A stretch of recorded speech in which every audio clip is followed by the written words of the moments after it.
Hello, hello, hello. This is the Vanilla JavaScript podcast. I'm Chris Ferdinandi.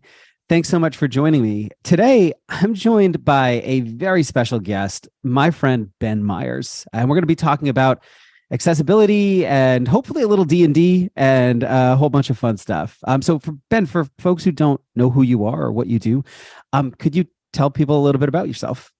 Yeah, howdy, y'all. I am a front-end developer at Microsoft. I work on the Microsoft Learn platform, which is our developer documentation platform.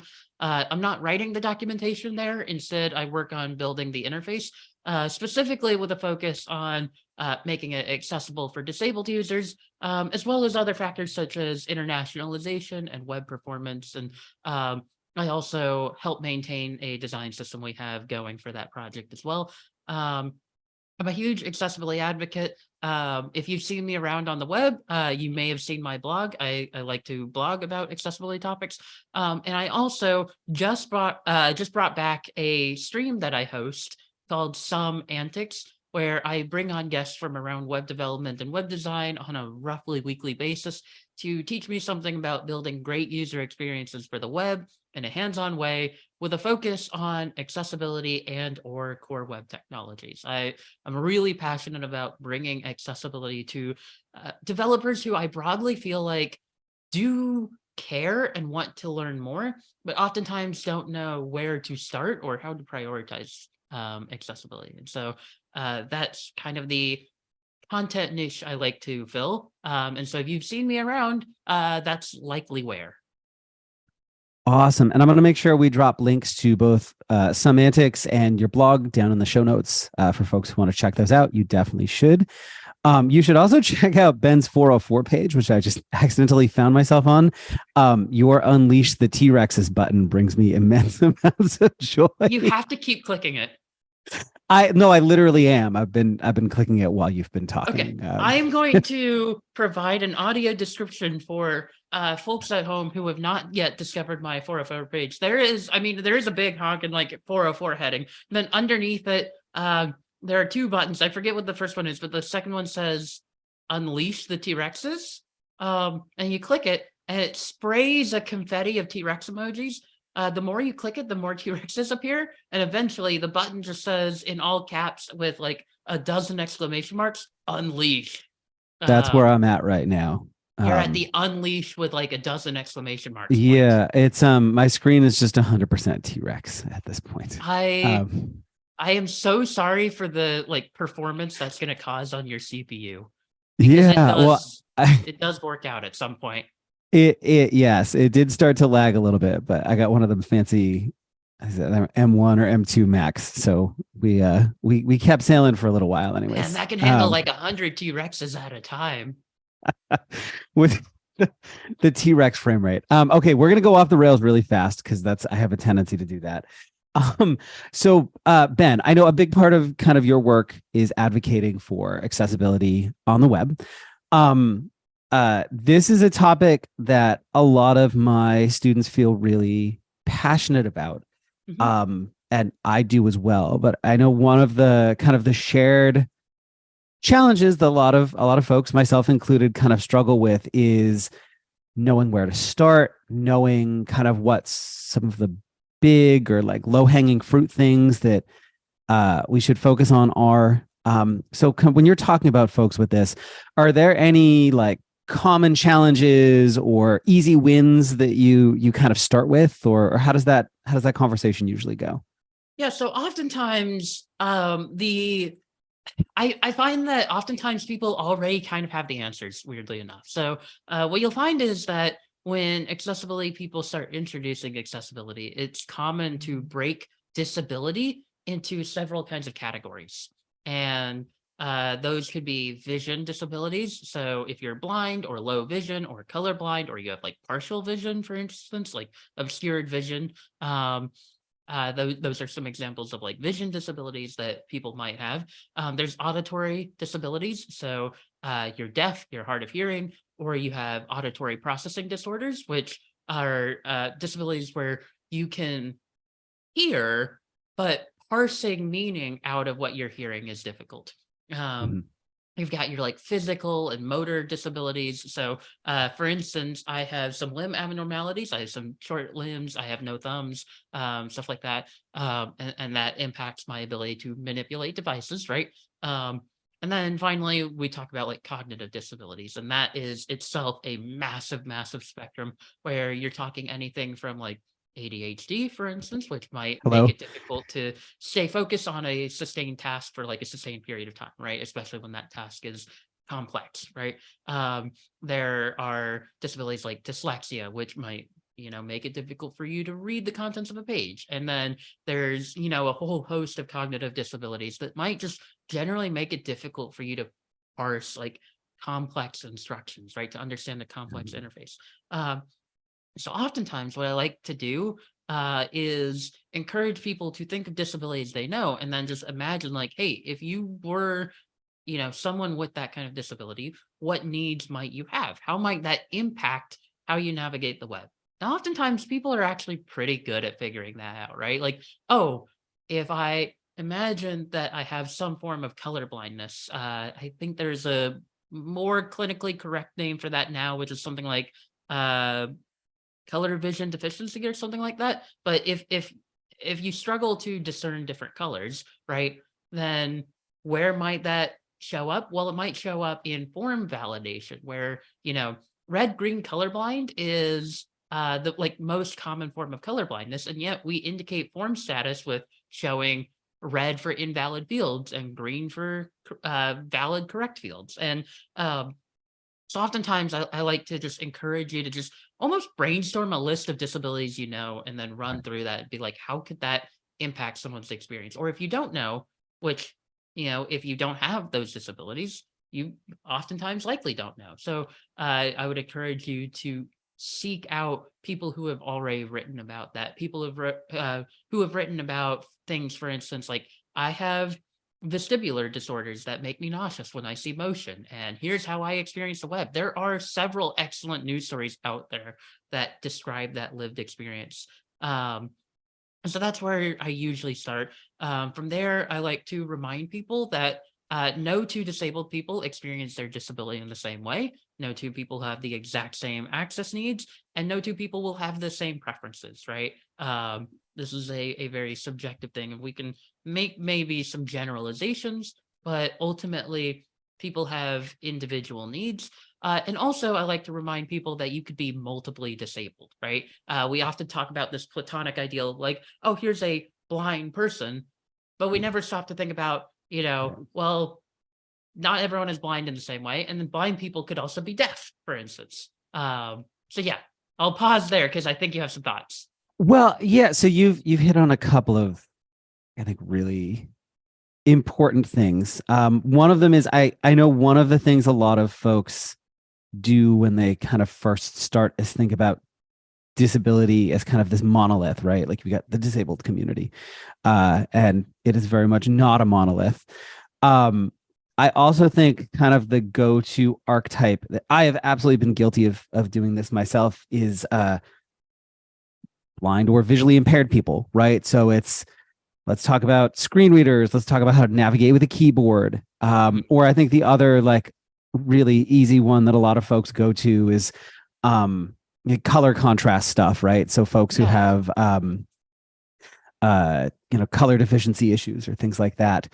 But the thing that you were just talking about is I think a big part of what makes accessibility so hard is because even within, say, a group of people, right, visually impaired folks, or like we talked about cognitive issues, right, like ADHD. So Alex Trost from Front End Horse and I had a really great conversation a while back about our ADHD, and he has a different subtype of ADHD than I do. So the way he experiences ADHD is dramatically different from mine. He doesn't have the hyperactivity that I have, which is its own kind of beast. And so when we were talking about things that worked for us, like the different tactics that helped us get things done were wildly different.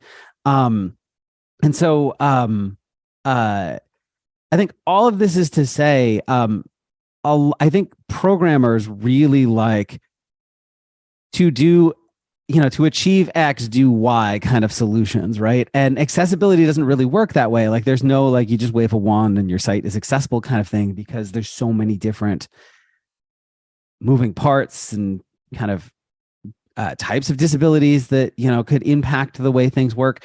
So one of the things I've encountered when talking to folks about this is there's a tendency to get frustrated and feel like, well, I'm never going to be able to make this accessible to all the different people, so why should I even bother? So like, do you have any kind of advice or kind of approaches for managing that? It's I've been guilty of it myself. Like I've had lots of conversations with folks like Scott O'Hara before around how it feels overwhelming. Like sometimes I don't know where to start, Yeah. I can definitely relate to that understanding, right? Like, yes, it is true on a 100% like factual, like pragmatic level. You will never be 100% accessible to all the people, right? But I think that in general, progress over perfection is a healthy mindset to take. And a product being accessible to 95% of people is better than a product that's accessible to only 90% of people, right? Like we can always improve scope, and we are always improving scope. We're constantly learning. People in the accessibility space, like accessibility experts who have been experts for a long time, are constantly learning. But I would recommend finding you had asked earlier about some low-hanging fruit. I would recommend starting with those. So there is an organization called WebAIM, which is short for Web Accessibility in Mind, and they do a ton of just excellent surveys and research into the state of accessibility. And one of their projects that they run is called WebAIM Million. They actually just like last week published their 2023 results. What they do is they scan the 1 million most popular homepages across the web, and they scan those for automatically detectable accessibility issues. Now, absolutely, we should note not all accessibility bugs are automatically detectable. There's only a certain subset of them that are. And also, homepages are a very limited context. This says nothing about, other pages or what things look like in a logged in authenticated state or when you visit the internal dashboards or whatever, right? But what they found when and they've run this project, the scan, for several years now, and what they found is that consistently 6 bugs, I think it is, consistently show up year after year. Something like 30% of automatically traceable accessibility bugs are color contrast bugs. They're issues where the foreground does not stand out sufficiently from the background. And that's common on so many sites. I would have to pull up WebAIM Million to tell you how many pages had color contrast issues, but it is significant, right? It is shocking. And it's shocking in part because it's imminently fixable, right? Like we have color contrast calculators, we have checkers, right? You can run automated scans like this using AppsDev tools, for instance, on your own site, and it'll tell you which color contrast combos just don't work. And the solution is pick a different color. Like that is, in the grand scheme of things, not that difficult, you might have to run it past designers and stuff like that, but the solution is presented on a platter for the most part. And all of these top 6 bugs are like that. They've also surfaced that there's way too many links and buttons that have no text contents. So screen reader users aren't informed of what they are. It's a lot harder for voice control users to use those. Additionally, links that do have text contents in them often have very ambiguous names like click here, which if you're familiar with some of the more advanced navigation modes of a screen reader, you might be aware that you can navigate through a page going from link to link, skipping any surrounding context. And so your click here link is absolutely context free for many users. So this itself is another really low hanging fruit. There's one that's the HTML element is missing the lang attribute. And so screen readers don't know which pronunciation rules to load the page in. That is one attribute that is missing on a ton of web pages. right? And this stuff is easy enough to fix, right? This is not the complicated, let's sit down and have some serious brainstorming sessions over how to fix this experience. It's like we could pick a different color. We could add this attribute. We could add some text here. And by clearing that away, you're going to remove some of the largest barriers that people have to experiencing the web from your site. You're already going to be ahead of the pack in many ways. Um, Going on from there, like once you've cleared those things, what I would recommend doing is running some automated accessibility scans of your own against your site. I mentioned Axe DevTools. That tends to be my scan of choice. Again, automated testing tools won't catch everything, but importantly, they will catch even more of the low-hanging fruit that you've likely missed. And usually what they do is they surface results that are like, hey, here's this guideline that this bug violates. Here's more information. When I was starting out with accessibility, I used to just scan a bunch of sites, including sites I was working on, sites I wasn't working on, and I would see what bugs came up. And I would take that as a cue to learn more, right? Why is this a bug? Who does this impact? What is the experience that this is causing? And what is the experience someone would expect in this case? And I love using that as a springboard to just learn more about how people are experiencing the web, but in a very piece by piece way where you don't have to boil the ocean, as it were. You can just fix one bug at a time. That sounds great. Is there a reason you favor or I guess let me phrase this differently.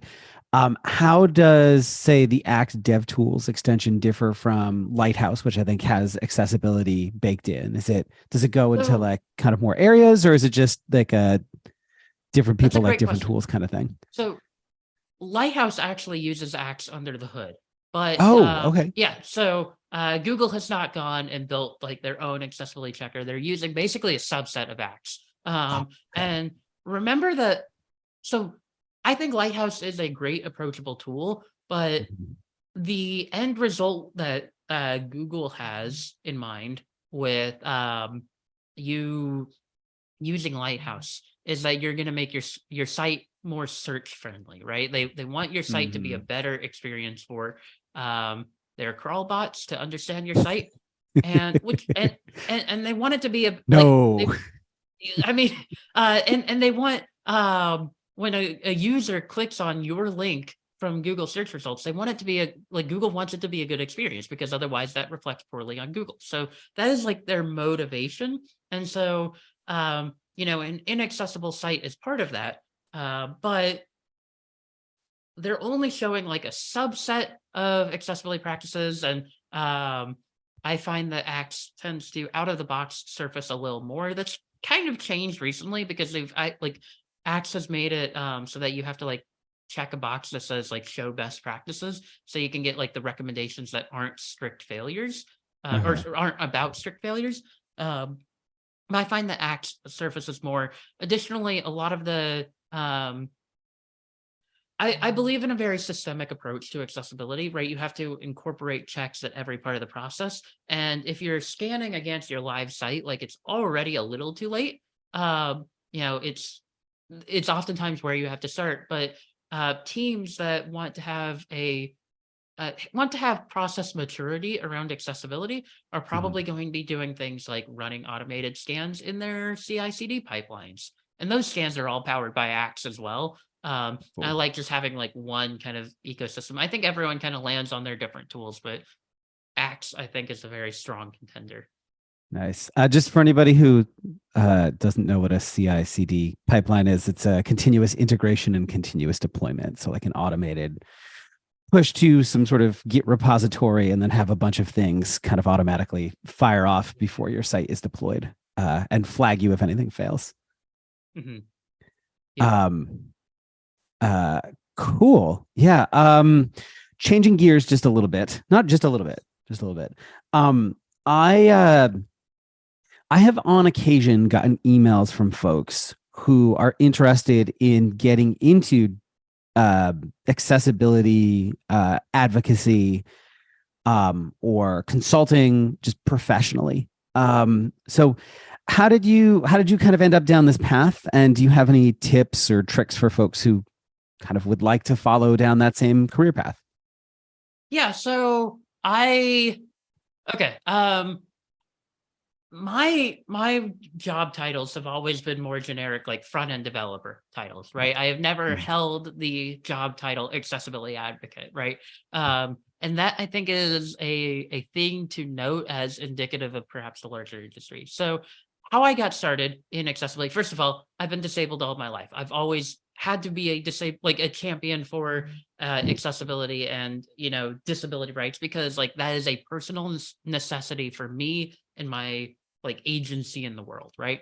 And so I think that that is a sentiment that will feel very familiar for many disabled people. But I got into web dev actually kind of by happenstance. Like I knew I was like good with computers, and I wanted to do something kind of programming, but I didn't know like what field of programming.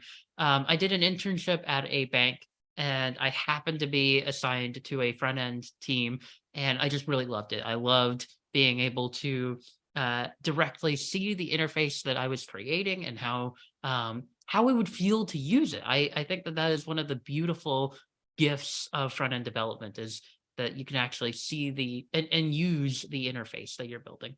And so I interned with a team. I joined that team full time after I graduated.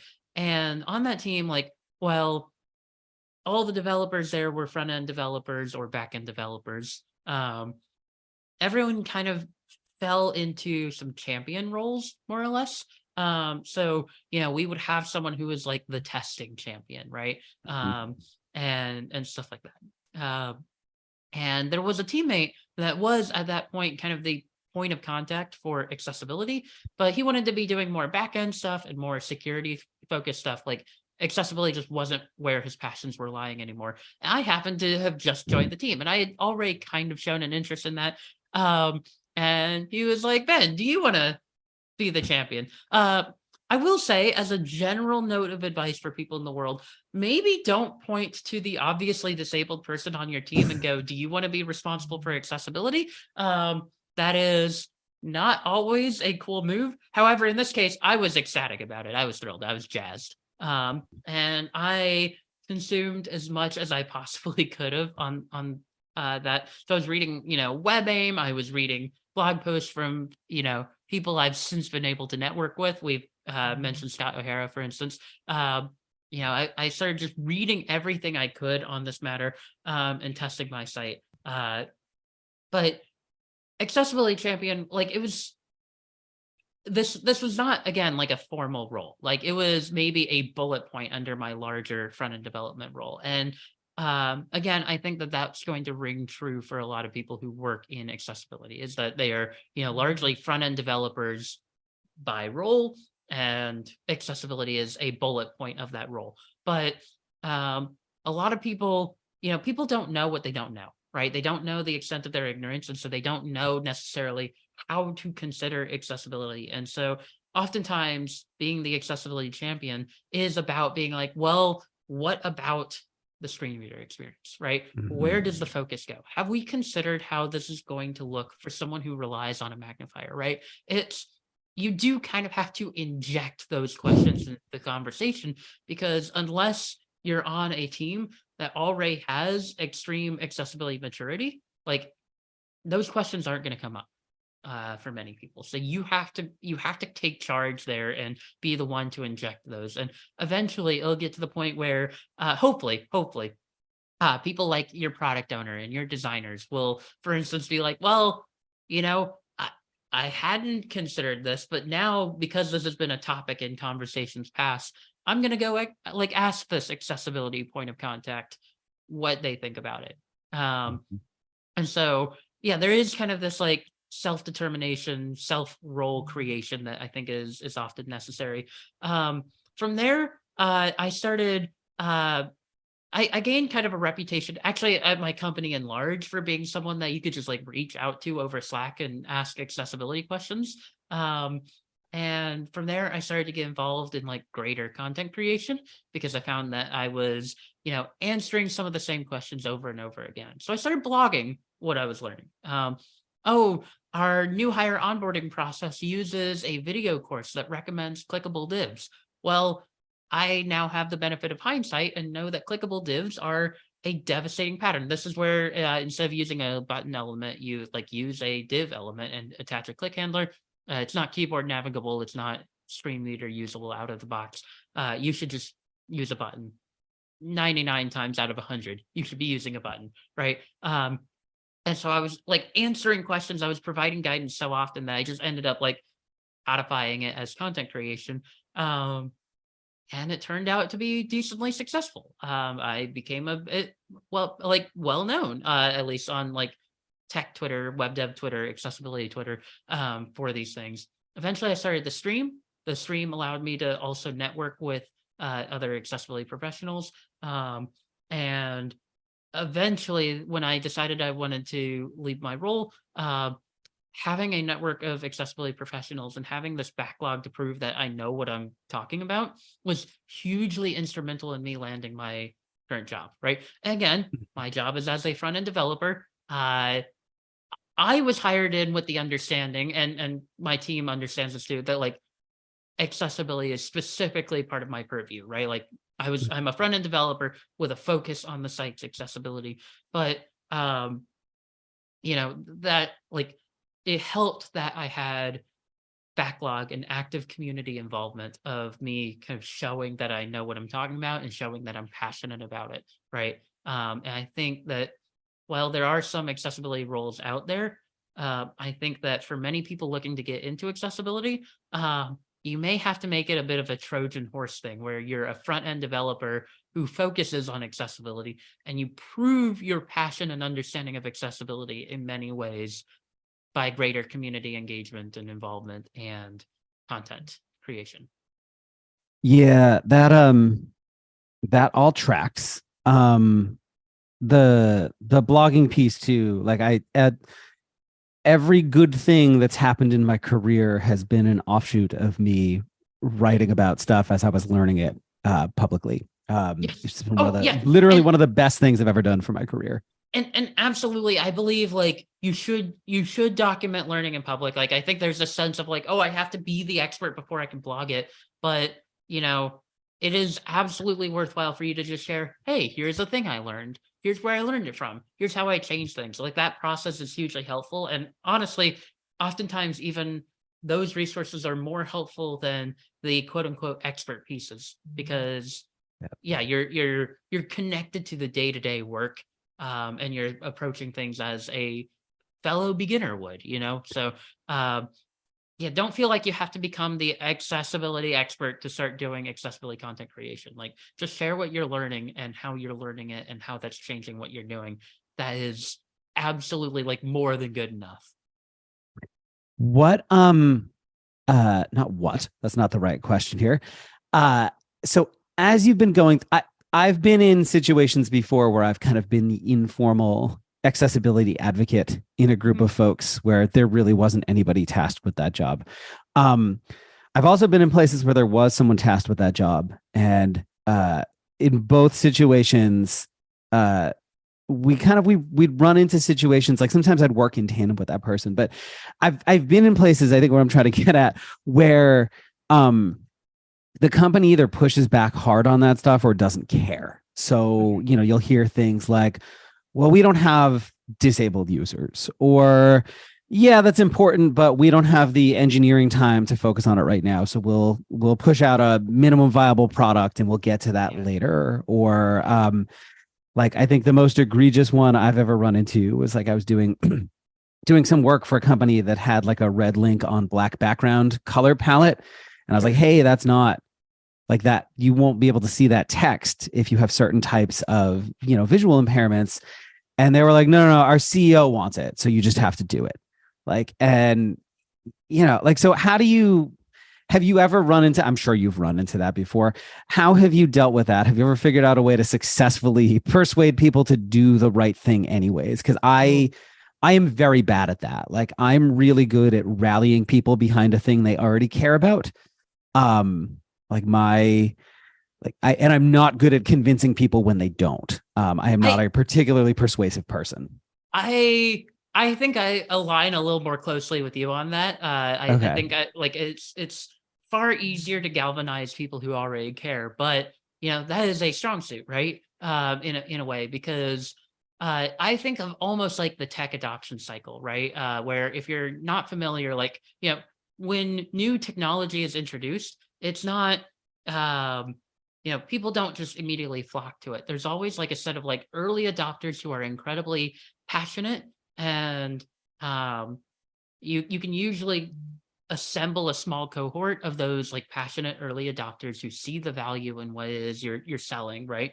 And then as that group grows, they can leverage their connections, they can leverage their influence, and uh, start to communicate the value of this to other people, right? So um, if you're in a position where you're fighting an uphill battle, sometimes it's okay to just leave, right? Like some companies just are not interested in in investing in accessibility. And there's an excellent tweet thread from accessibility advocate Marcy Sutton where she describes, like in her experience on accessibility work, um, burnout is the result of not having the agency to make the change you're trying to make.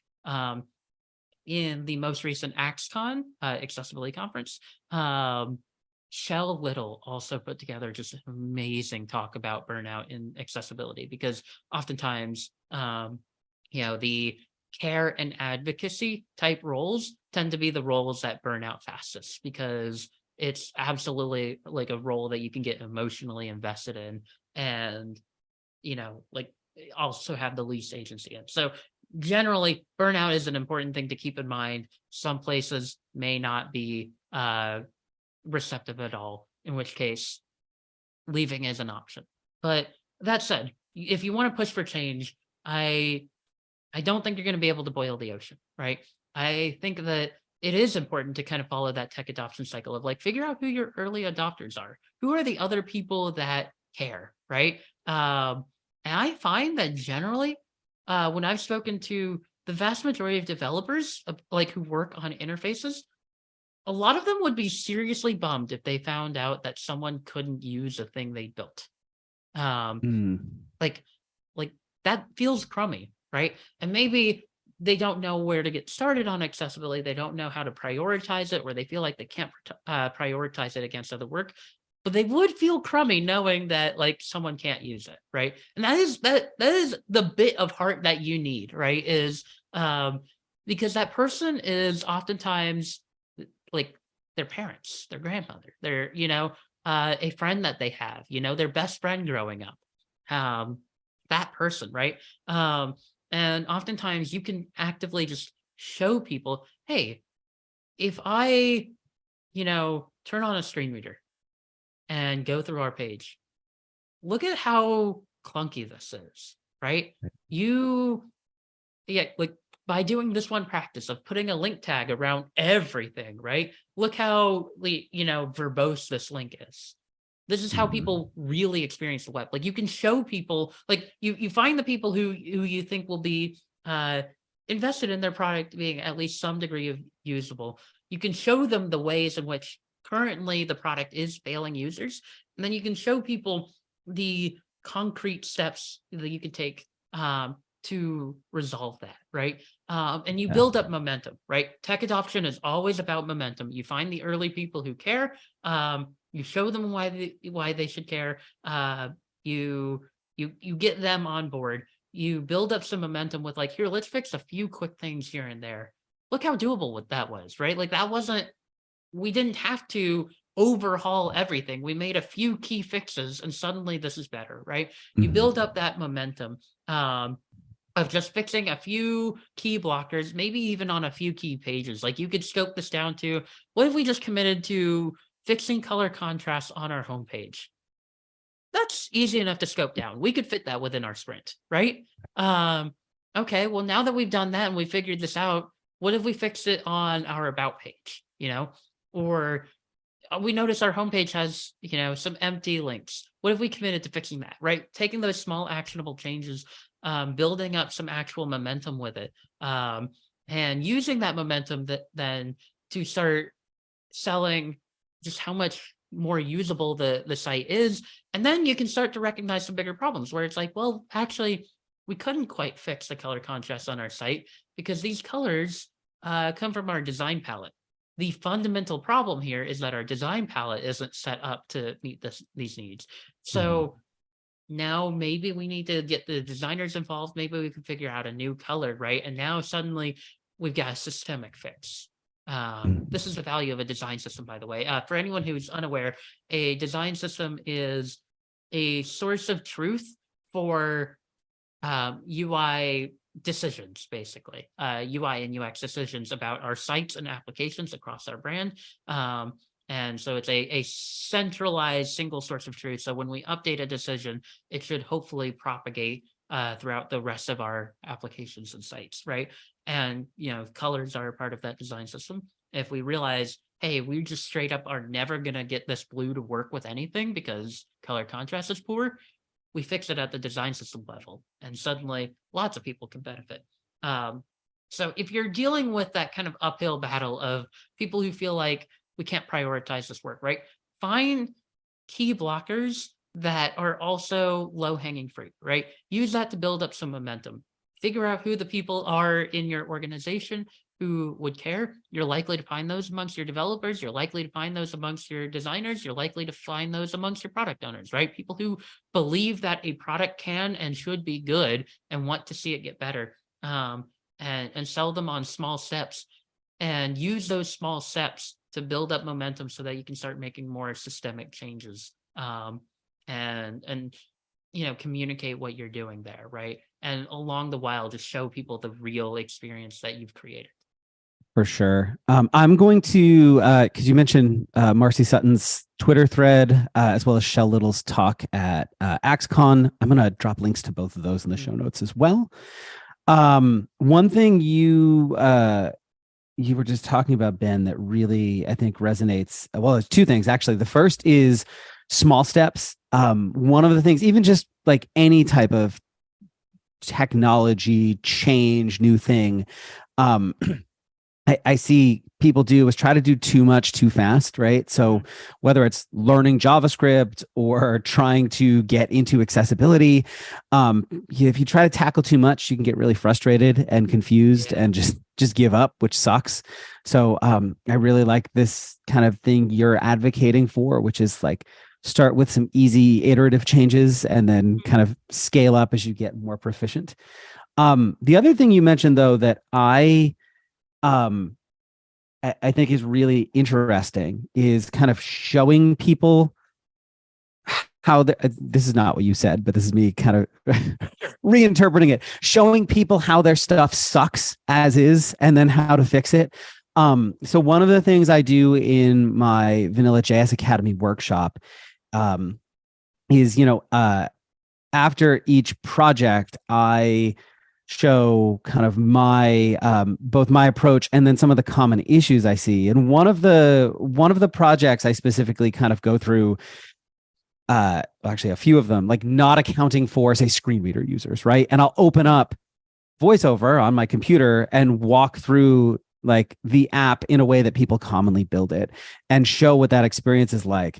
And it's amazing how much more eye-opening seeing that screen reader experiences is for folks versus just describing why something doesn't work in screen reader. Like hearing clunky announcements, like where you've got way too much information in a particular thing that gets announced every time a UI update happens, or having not enough information so you don't know what buttons do on a page. It just seems to hit so much more viscerally and really drive home the point in a way that just describing it does not. It takes it out of the realm of like the academic and theoretical into the realm of real user experience, because it is, people can intellectually understand that a screen reader user could use the site or could try to use the site, right? They might not know what that experience is like, but you could say like, okay, sure, I'm willing to bet that there are at least some users of this, right? But then you show them what that experience looks like and sounds like and feels like, and you're like, holy cow, I would have, if I were doing this, I would have totally missed this, right? Or so one of the things I've done on my stream sometimes is like I'll have people bring their personal sites. Like they can suggest their sites, and I'll do like an accessibility audit live. And I'm very, very keen to like walk through screen reader demos and stuff like that. And there's a very popular pattern of having the like clickable card, like where maybe you've got like a grid of cards, and all of those cards are completely clickable as links to things. And it's very understandable to wrap whatever element you're using as the card in an anchor tag. But what that means when you're navigating to that link with a screen reader is the screen reader user will be told link, and then the text contents of everything in that card in one go, including the alt text of any images you've got, any description stuff. And a voice control user to activate that link would have to say click, and then that exact same string, including the alt text of the images and whatnot, right? Like, it's abysmal. And so I've shown this sometimes, and I've had like the people who submitted their site, they'll like pop up in the chat and they'll be like, holy crap, this is terrible. What have I been doing? And it's like, you oftentimes just, you need to see it to like understand it at a Yeah. visceral level. Yeah, it almost like triggers a kind of an empathy reflex. I know I'm sometimes guilty of this myself, where like you can know something, but until you experience it, it's like a lot harder to kind of have that that empathy reaction. And it's maybe just a either a personal failing or a failing of humans as a species. And this I think also goes to like, is so important to manually test your sites, right? Like, until you've actually hopped into real screen readers, and I mean that plural, right? Screen readers plural, to see how an experience is actually, like, how it actually feels on your page. You're just not going to know, right? There's it's so easy to talk about like, oh, the screen reader should, but because of differences in browsers, operating systems, devices, and screen readers and other assistive technologies, oftentimes the announcement isn't what you'd expect, right? And that manual testing is so important to get like that sense of like how this actually is, apart from how it theoretically could or should be. Yeah. And I'm The sorry, one more thought on that is oh, like, get go, please, proficient. please. Yeah, I realized like I had a thought and then forgot to actually say it. Like, get proficient in those assistive technologies, right? Become a power user of screen readers. Become a power user of magnifiers. I admit I don't hop in a magnifier nearly as much as I should, right? Become a power user of assistive technologies, because your users already are. Disabled people, by necessity, have to become power users of their assistive technologies. And so there are, screen readers have navigation settings where you can hop from link to link to link, or heading to heading to heading, or, button to button to button, form field to form field to form field, table to table to table, and so forth.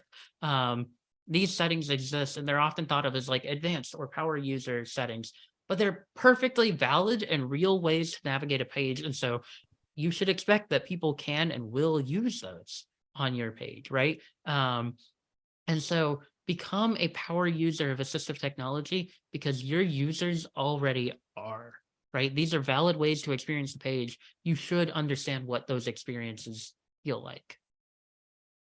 So one thing you kind of mentioned about people being, people who use screen readers being power users of their tools. I think one other aspect of this is there are also people who use those tools who are not power users of those tools, but depend on them, or either for reasons that they're newly disabled, so they're still figuring the tools out, or they're not as technically proficient. So that potentially creates some unique challenges too, right? In terms of how they potentially like navigate and work with these tools. Absolutely. Yeah. It's always a balance, right? It's like, again, user preference is just such an important thing. And even among screen reader users, right, there's huge debates about like how verbose something should be, right? And screen readers offer ways to provide more or less verbosity, right? So you can't even necessarily guarantee that even in the same screen reader on, the same operating system, that things will announce similarly too. So it's tricky, right? And the best that we can do is try to understand that spectrum of experience, working especially where possible with people who actually do have that lived experience, right? Like within disability history, there's this mantra of nothing about us without us, which is this notion that like you shouldn't be building for disabled people, but with disabled people, right? Because disabled people know their own needs best, and um, you can inadvertently cause a lot of harm by you know building what you think disabled people need without having like them involved in the process. um yeah, Yeah. that's a whole side conversation we could get into. Yeah. Yeah. This feels almost a little bit like white savior complex applied to Yeah. disabled communities, right? Where talking outside the web, like you'll see things like I've built a wheelchair that can climb stairs instead of just putting a fucking ramp on the building, Yeah. right? Have you heard the term for those kinds of things? I I love have this. not. Okay. This was by what is her name? Liz Jackson. She Okay. coined this term disability dongle, which she defines as a solution created by non-disabled people for problems we didn't know we had. And basically this is this idea that yeah, you created a product ostensibly for disabled people, but without having involved them in the process. So you don't know whether this is something they need, whether it's something they value, whether it's something that's even useful for them. Those stair climbing wheelchairs are a great example because every time one of those comes out, there's always a thread on Twitter of like real everyday wheelchair users who are like, holy shit, I would never get into, I don't know if I can say that on this podcast, but You can. This was okay, noted. Like I would never get into that because uh this wheelchair, the seat would have me at a precarious angle. I would fall out of the chair if I did this. Or noting that like wheelchairs in general, part of the reason that they're so expensive is because in many cases they have to be custom made for the specific body that they're being built for. Otherwise, that person could build up injuries from sitting in the chair too long, or they could build up skin conditions from sitting in the chair too long, right? Like yeah. wheelchairs that are not custom built for people, can actively injure them, right? And so this stair climbing wheelchair is built for an idea of what someone might be, but is really more inspired by like hospital wheelchairs that are not meant for long-term use. And they would put people at precarious angles. And also they're incredibly expensive. And also they're way too fragile. And also they work only on specific stairs that have rails and suddenly, oh, and also they're prohibitively expensive, right? And so no one in the real world is going to be able to use this. And a bit of user focus groups beyond, a handful of friends that are going to validate what their friends are testing and building, right?